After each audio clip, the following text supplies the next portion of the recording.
Let's implement another really cool and modern feature using the Intersection Observer API. And this time we're going to reveal elements as we scroll close to them. And this effect can give your pages a very nice touch, and you can in fact easily implement it without any external library. So the effect that I mean is this one here with the sections. So watch what happens here. So you see that we basically reveal each section as we approach it. All right. So I'm not talking about these images here yet.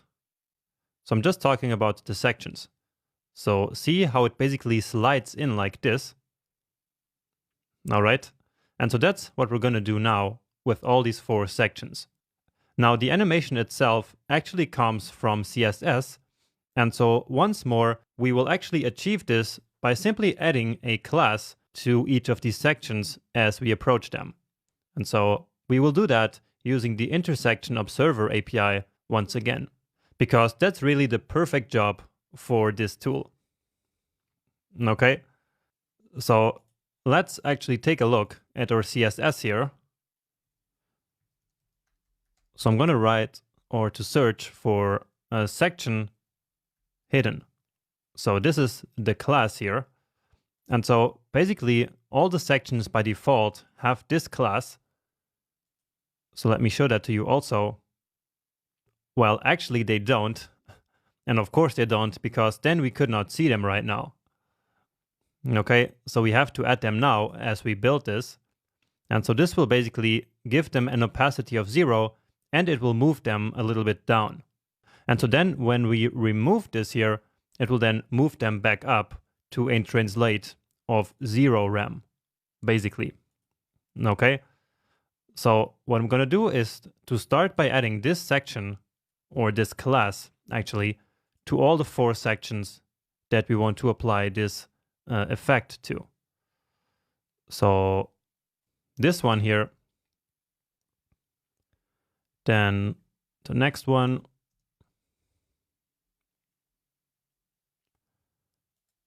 number 3, and number 4.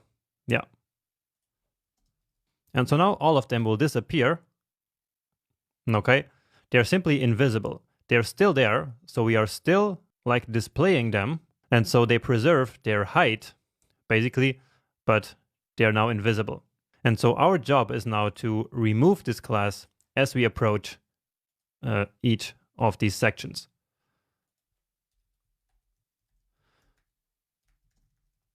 So reveal sections. So let's say a section observer, new intersection observer, and then here the callback. And let's already create it here. Let's call it reveal section, like this. Entries. And this time we will need the observer. And you will see in a minute why that is. So observer. And of course, these parameters here, as always, can have any name that we want, right? So just like in the callback functions of the array methods, where we can also give them any name. And here it's the same.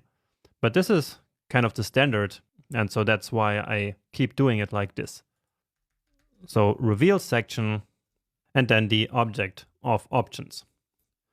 So we want to observe all the 4 sections actually in this case.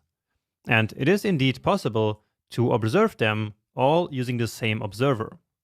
So let's select all the sections, and then we will observe these as multiple targets, all using this observer that we just created here. So all sections is document.querySelector all. And so that's simply the class section. And now we can loop over this node list with for each. So we use for each whenever we want to do something which does not involve creating a new array. And so here the callback function, I will call it section. And then, just like before, we will use our observer to observe section.